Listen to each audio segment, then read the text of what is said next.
সামনে বর্ষাকাল আসছে। আমি প্রথমে ডিএমএসপি থেকে শুরু করে যারা আছেন সকলকেই, দায়িত্বশীল সকলকেই বলছি, সোশ্যাল নেটওয়ার্কের ব্যাপারে যেটা নিজের নিজের এলাকাকে সতর্ক থাকো, যাতে কোনো ঘটনা দিয়ে আপনাদের মনে কোনো উত্তেজনা পরিবেশ তৈরি করতে না পারে। মনে রাখবেন, শিলিগুড়ি বলুন, দার্জিলিং বলুন, কালিম্পং বলুন, জলপাইগুড়ি বলুন, ওদিকে উত্তর দিনাজপুর বলুন, দক্ষিণ দিনাজপুর বলুন, কোচবিহার বলুন, 4-5টা দেশের বর্ডার আছে। সুতরাং আপনাদের জায়গাগুলো আরো বেশি সেন্সিটিভ, খুবই সেন্সিটিভ। সেজন্য আপনাদের কাজটা খুব মন দিয়ে, কাকে কান নিয়েছে বলে কান নিয়ে পালাই, তাহলে কিন্তু উত্তেজনা বাড়বে, বর্ডারগুলো অশান্ত হবে। যে কোনো অশান্তিতেই কিন্তু সবচেয়ে বেশি সাফারার হয় সাধারণ মানুষ,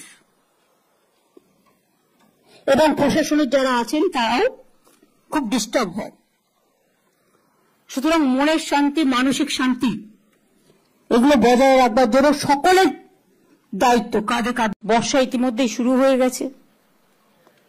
গত কয়েক বছরে আপনারা আমফান থেকে শুরু করে নানা রকম সাইক্লোন আপনারা দেখেছেন। রাজ্য, জেলা, ব্লক স্তরে কন্ট্রোল রুম চালু করতে হবে এখন থেকে। ব্লকগুলো খুব important.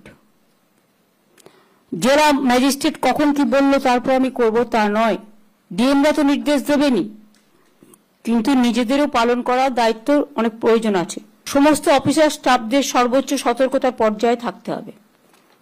NDRF, SDRF, DMG, civil টিমগুলোকে। উত্তরবঙ্গে বন্যা হয় মূলত আপনারা জানেন তিস্তা নদী, তোষা নদী, রায়ডাক নদী, সংকোষ নদী, ডিমা, কালচিনি, বিভিন্ন নদীগুলো যে উৎপত্তি স্থল, যে ক্যাচমেন্ট এরিয়া।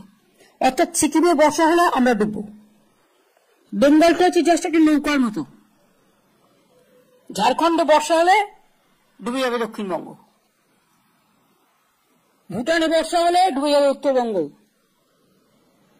নেপালে বর্ষা হলে ডুবে যাবে উত্তরবঙ্গ। এটা আমরা সেন্ট্রাল গভর্নমেন্টকে ইতিমধ্যেই জানিয়েছি যে ইন্দো ভুটান একটা চুক্তি করে যে রিভার কমিশন আছে সেখানে আমাদের রিপ্রেজেন্টেটিভ থাকার। প্রত্যেককে আমি অনুরোধ করবো, বিডিও থেকে শুরু করে আইসি থেকে শুরু করে হেড অফ দ্য ডিপার্টমেন্ট যারা বিভিন্ন জেলায় বিভিন্ন হেডে আছেন,